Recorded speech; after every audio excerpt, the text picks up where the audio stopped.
My sister had a conversation with my dad about a week ago. We were just talking about dating in today's world, and we brought up the conversation about 50-50. My dad had the most confused and disgusted look on his face when we started talking about that. He said, wait, so you're telling me that people are saying they want to be married, but they don't want to have to work alongside their partner to help take care of the same household that they live in, and that men are using that as a way to dominate over women, and women are using it as a way to basically be tricked off on by men, and it's destroying the dating pool because whenever a new man or a new woman even think about talking to each other, they have to have this tension about what their expectations are for a man and a woman in a relationship, and they barely even getting to know each other. And if they're not showing the characteristics for somebody who's not even their husband or their wife. And I would just simply say, understand that this is a response to women having these high expectations of men. The reason a lot of men are bringing up 50-50 is because these women have a high expectation of men. And they run around and say that they're equal to men, but they refuse to share that burden. They refuse to share that burden, and they refuse to share those responsibilities that men carry on a daily basis. Then they're not good enough. And this person ain't a man, or this person ain't a real woman. My dad said, that's just disgusting. Yeah. That doesn't even make sense. Do people not know what a real marriage and how it works? And I said, no, they don't.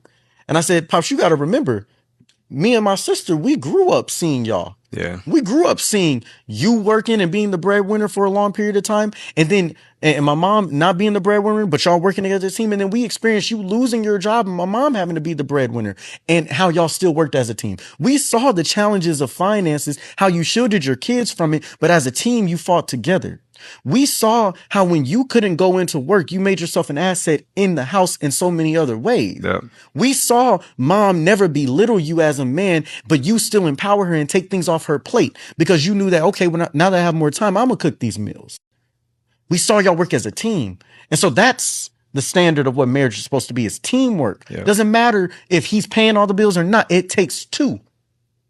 It's never a 100-0. Yeah. It is always a blend of something.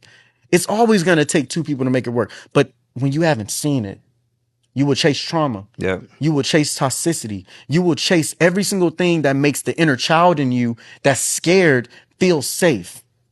When what that inner child in you really needs is for you to go deep, address those traumas financially, so that way you can show up to somebody as a whole person that's ready to love them for who they are. And that man doesn't have to feel tied down to what you think he should be doing for you. And that woman doesn't have to feel tied down to how much money you feel you have to bring in to be good enough to be a husband. Yeah. Y'all can start hanging on to God and what God tells you to do, and let him lead. And shout out to them brothers, right? Shout out to them brothers. I will leave the link down below in the description, of course, right? Of course, so y'all can go ahead and check them out. It just comes down to values. That's all it really comes down is to values. And what do one gender value? One gender tend to value looks and money and what they can provide. And once again, we as men, we have to provide. But the thing is, right? It's not just about providing. And what I mean by it's not just about providing. It's not about what can this man constantly give me when it comes down to money. Does he reach all of my standards? Not every guy is going to reach every standard. Not every guy is going to be 6'3". Not every guy is going to have all of the money. Not every guy, man, is going to be able to take you to Ruth Chris, right? You're going to have a lot of average guys that a lot of your women look over. And they put these crazy ass expectations on these average men and expect these average men to follow them, as if these average men are going to just say, hey, well, you know what? I can just pull some money out my ass. I can go ahead and try to do some of the most extravagant things to try to please you when I just don't have the funds for that. And let's just say I can provide all of that.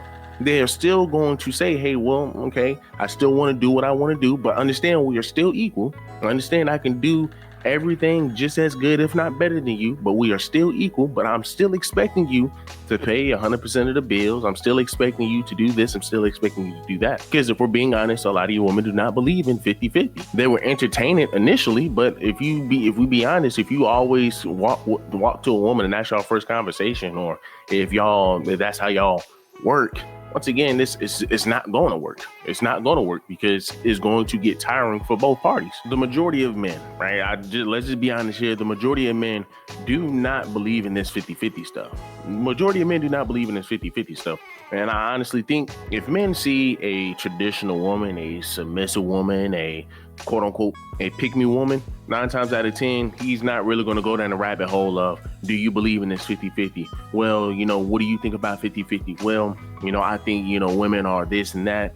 I don't think many men are willing to shoot themselves in the foot, because a lot of women are saying, man, this is going, if you expect me to even be a feminine or a submissive sister or a submissive woman, you're going to have to go ahead and fill my piggy bank up. And even then, you're still not going to be able to put any limitations on me, because I'm going to still be able to do what I want to do. Let's look at these comments. So someone says, when you haven't seen it, you will chase trauma.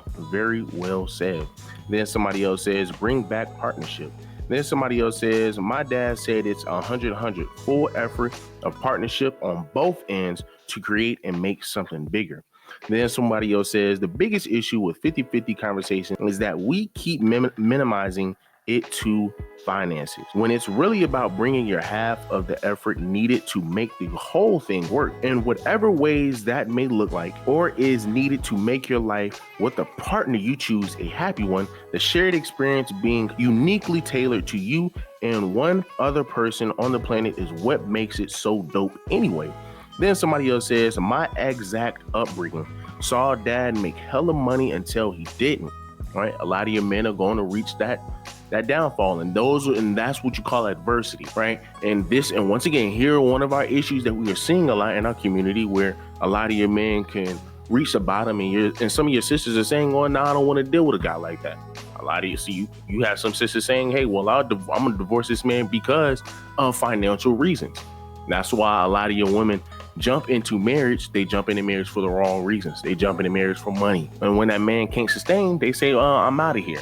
And then this is where you start seeing the high divorce rates. He then goes on to say, saw my mom go to school and own her own business until she didn't. Saw them both racking in money while also taking care of home. Each did what was necessary while my brother and I were happy as we could be. I feel so blessed and privileged to have had that. And it's so sad that so many people today just don't get it. That brother was spitting facts. So like I said, I'm going to leave the link down below in the description. Y'all do me a favor, leave me a like, leave me a comment, subscribe to the channel. Y'all let me know, man, what do y'all think?